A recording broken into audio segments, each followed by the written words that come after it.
to see you. It's me, Reverend Jess. I know it's been a little while since we've had the opportunity to hang out, but I'm excited that we have a teen and children's lesson today.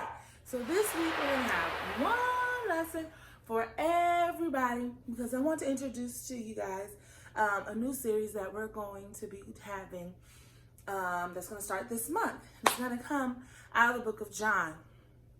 John, the 6th chapter. But before we jump into this new series and all the things that we're going to learn about Jesus in that chapter, I just want to say that I am so proud of you all. I'm proud of you because you have been out of school, you have been dealing with the pandemic for the summer, and you participated in so many of the activities that we had for you all this summer, even though they were virtual. So I want to first say to all of my A-teamers, thank you so much for staying engaged with the youth ministry, for being a part of our activities, and for really sticking it out. Know that we have been praying for you all. I know that many of you are still going to school online. You're not coming in person. Some of you are going to school in person, and know that we are praying for you all. Remember, it's very important that you continue to wear your mask, to wash your hands, to take very good care of yourself, to be kind to your parents, to your siblings, all of those things. I want you to remember all of that, okay? So this month, we're going to be talking about the 6th chapter of John. And my hope is that when we get through with this little series on the 6th chapter of John, you're going to understand better what Jesus means when he talks about being the bread of life. In the 6th chapter of John, we spent a lot of time talking about bread and what it means to Jesus. And so, just so that we are all on the same page, I want to remind everybody that John is found in the New Testament, right? So in the New Testament, we're going to start off at the very beginning of this chapter, in the 6th chapter, and we're going to read a little bit, and then we're going to talk about this first miracle that happens at the beginning of the 6th chapter of John, okay? So let's read together. I'm going to be starting at John chapter 6, verse 1. I'm almost certain that you'll remember this story. You'll remember it. You'll know what it's all about. But I'm going to read it for you. Here you go. Sometime after this, Jesus crossed to the far shore of the Sea of Galilee. That is the Sea of Tiberias. And a great crowd of people followed him because he saw the miraculous signs he had performed on the sick. When Jesus went up on the mountainside and sat down with his disciples, the Jewish Passover feast was near. When Jesus looked up and saw a great crowd coming toward him, he said to Philip, "Where shall we buy bread for all these people to eat?" He asked this only to test him, for he already had in mind what he was going to do. That's Jesus. Jesus knew what he was going to do. Philip answered him, 8 months' wages would not buy enough bread for each one to have a bite. Another of his disciples, Andrew, Simon Peter's brother, spoke up. "Here is a boy with 5 small barley loaves and 2 small fish, but how far will they go among so many?" Jesus said, "Have the people sit down." There was plenty of grass in that place, and the men sat down, and about 5,000 of them. Jesus then took the loaves, gave thanks, and distributed to those who were seated as much as they wanted. He did the same with the fish.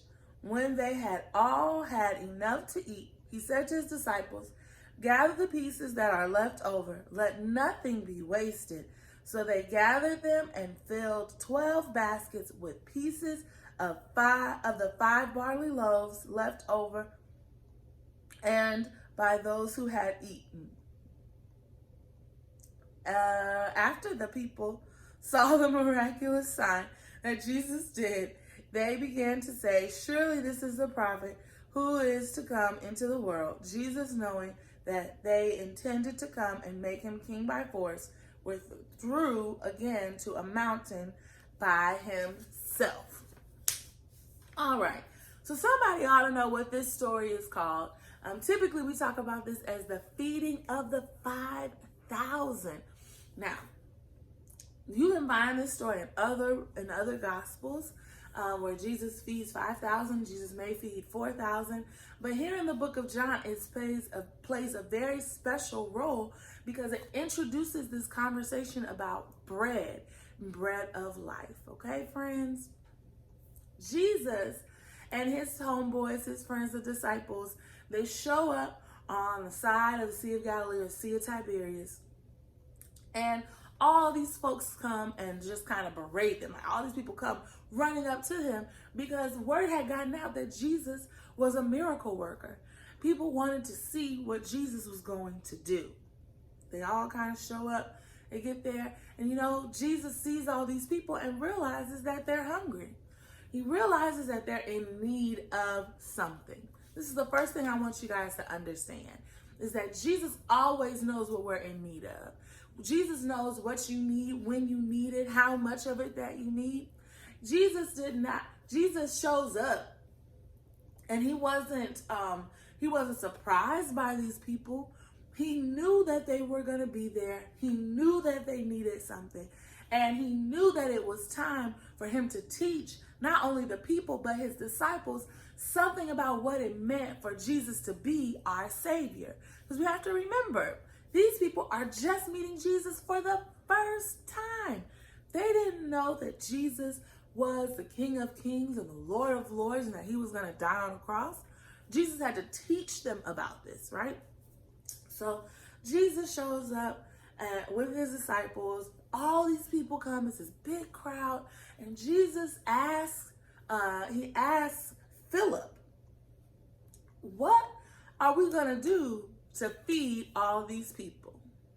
How are we going to take care of them? And Philip did something that a lot of us do.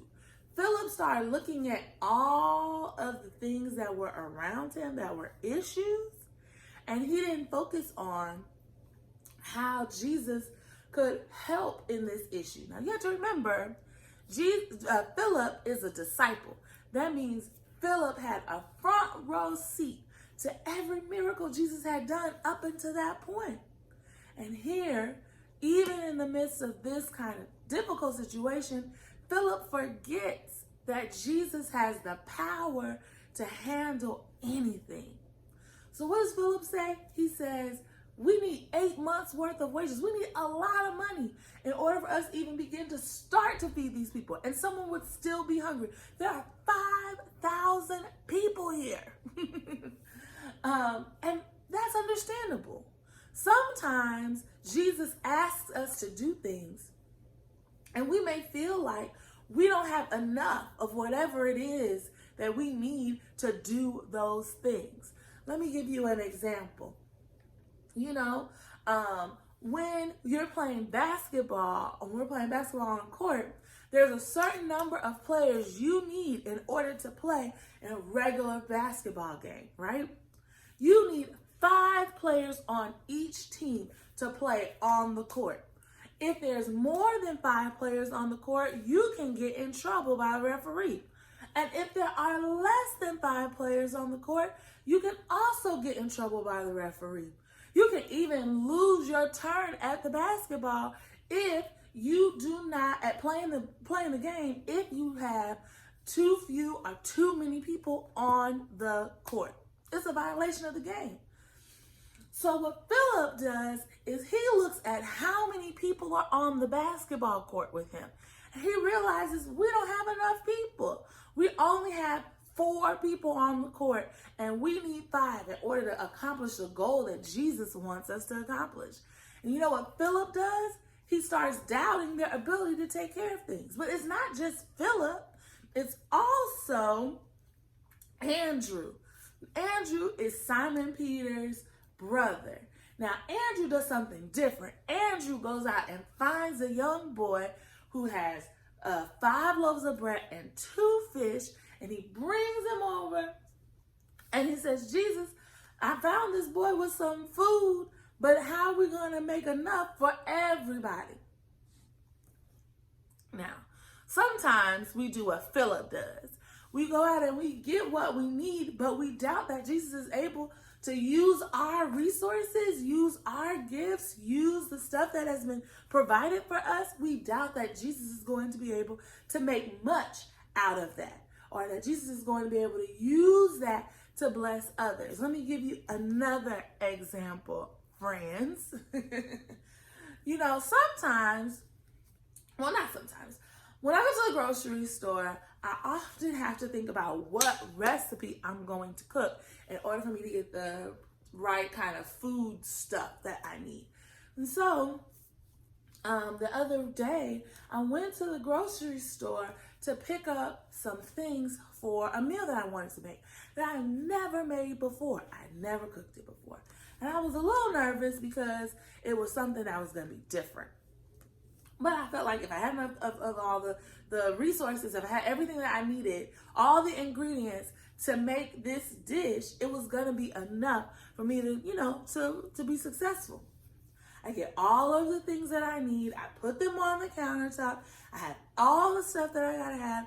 And then something inside of me says, ugh, I don't know if today's a good day to try a new recipe. You got this to do, you got this to do, you got this to do. So you know what I did? I took all those ingredients, I put them back in the cabinet, back in the refrigerator, back in the cupboard. I put them all away, and I decided to just eat something that I already had ready at the house. That was day one. Then on day two, I came back and I said, I think I'm going to make this dish. I went out, I got all of the stuff out the cabinet, all the stuff out the cupboard, got all the stuff out of the refrigerator, pulled it all out. Do you know what? I looked at all that stuff and I said, I really don't want to clean the kitchen. I think I'm going to put it all away. I put it all back. I put it all back. I put it all back. And you know what happened? I never made the dish. I never made the item that I thought that I wanted to try to make. I ended up making something more simple only because I was nervous. Even though I had all the resources I needed, I was nervous about going through the process. That's the same thing that's happening with Andrew. Andrew had everything that Jesus needed in order to feed 5,000 people. But do you know what Andrew says? Andrew starts doubting. He says right here, he says, here's a boy with 5 small barley loaves and 2 small fish, but how far will they go among so many? Now, Andrew, just like Philip, had a front row seat to all the miracles that Jesus has performed. And you would think that Philip, who showed up with resources, would say, okay, I know that Jesus is going to be able to do something with this food right here. But he didn't do that. Instead, he was doubting. That's what we often do when Jesus gives us something that we ought to accomplish. A goal, a task, a calling. We do one of those two things. Sometimes we will we'll be like Philip, and we'll look at all of the reasons why we cannot fulfill it. Maybe you'll say, I'm too young. Maybe you'll say, I don't have enough money. I don't have enough experience. Maybe you'll say, it's too late to start. Or maybe you'll say something like, I'm not smart enough. I'm not tall enough. I'm not skinny enough. I'm not strong enough. Whatever these I'm not enoughs are, they'll keep you from seeing how God can use the gift or the calling inside of you to bless others. Now, the same thing happens in a different way to Andrew. Andrew, on the other hand, has all the resources necessary, but he doubts that the resources are enough to accomplish the goal that Jesus has set in front of him. And sometimes we do that. Sometimes we are good singers, we're good writers, we're good athletes, we're good, we're doing well in school, we're good friends, we have good qualities about us, we have gifting that God has given us, we have favor that God has given us, all these things that make us unique and the reason why we can fulfill the task that Jesus has called us to do. And you know what we do instead? We look at all of that and we say, I'm too scared to make the next step. I have everything I need to do it, but I'm too scared to make the next step. But Jesus does something very interesting. He bails out both Andrew and Philip. And he says, I've got this. Just make all the people sit down. And do you know what Jesus does? He takes the resources that Andrew sourced and he says, I'm going to make enough to give to everybody. And that's what Jesus does. That's the part that we have to remember. If we get into places where we start feeling like Philip or Andrew and we don't think that we're enough, we have to remember that if we put our gift in Jesus's hands, that Jesus is the one who makes it enough. This story is more than just a miracle about people taking fish and bread and just passing it around and Jesus multiplying it. It's more than that. Jesus is showing the people that he has a special kind of ability. In the book of John, Jesus doesn't perform miracles just to perform miracles. His miracles have a purpose. And this purpose is to teach people or to show people, reveal to people who Jesus is. That he's more than just a carpenter. He's more than just a guy who just comes around and teaches around the cities and the towns. He is even more than a guy who just does miracles or miraculous works, or however people may define them within your translation of the Bible. He's doing more than just having signs. What Jesus is doing is when he performs a miracle, is he's revealing to the people something about who he is. And this story, this miracle that starts the 6th chapter of John, introduces this idea that Jesus can provide the bread of life. The bread of life. Look at this, friends. While the scripture talks about the boy having 2 fish and 5 loaves of bread, did you see what was left over? Was it fish and bread, or was it just bread? Look in verse 12. When they had all had enough to eat, he said to his disciples, gather the pieces that are left over.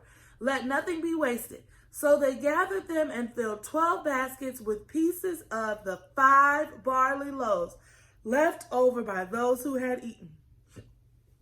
It's interesting to me that John in his gospel specifically chooses to talk about the barley loaves, the bread. Now in other gospels, they talk about the bread and the fish. But John wants us to understand that there's something special about bread. There's something special about it. And what that is bread is something that sustains life. It was a major staple in this community's diet. It's something that they ate with almost every meal. And Jesus was able to multiply bread to feed 5,000 and to have even more than that left over, because bread is a sustainer of life. Now, we're going to learn about this some more. We're going to talk about this bread situation more next week. But I want you to keep thinking about this.